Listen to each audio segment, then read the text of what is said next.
कच बन तू तो हॉकी भी जोड़ गे। ये जा एकदम दिलवा घायल हो जाओगे। आगे मारो हॉकी नैना से कच बन तू तो हॉकी भी जोड़ गे। दिला धक धक करो गोरी मोर गे, जब छन छन बजो पायल तोर गे।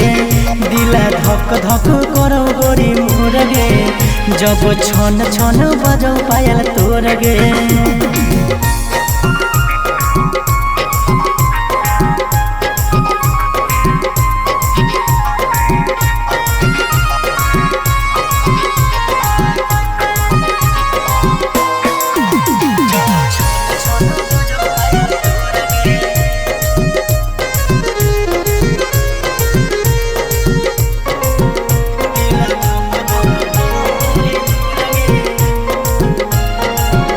आगे देखे में तू लगो ही हीरोइन अमर पाली गे। उठावा के लाली सूट करो काना वाली गे, एकदम मस्त लगोगे। आगे देखे में तू लगो ही हीरोइन अमर पाली गे। उठावा के लाली सूट करो काना वाली गे। लंबा लंबा चूल में देखो सोही गे फूल तोरा गजब ठोर गे। लंबा लंबा चूल में देखो सोही गे फूल तोरा गजब ठोर गे। दिला धक धक करो गोरी मोर गे, जब छन छन बजो पायल तोर गे। दिला धक धक करो गोरी मोर गे, जब छन छन बजो पायल तोर गे।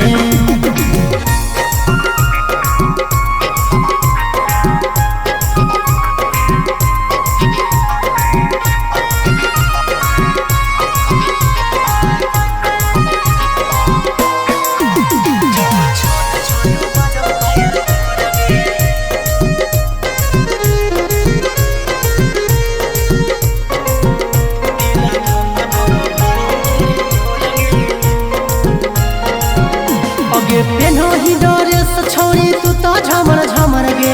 जिया लागल हमर देखी पातर पातर कमर गे। आगे पेनो ही ड्रेस छोड़ी तू तो झमर झमर गे।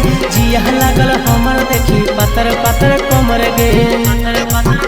आगे सागर बेदर्दी से करी ले प्यार ढारे देतौ नहीं लोर गे। सागर बेदर्दी से करी ले प्यार ढारे देतौ नहीं लोर गे। दिला धक धक करो गोरी मोर गे, जब छन छन बजो पायल तोर गे। दिला धक धक करो गोरी मोर गे, जब छन छन बजो पायल तोर गे।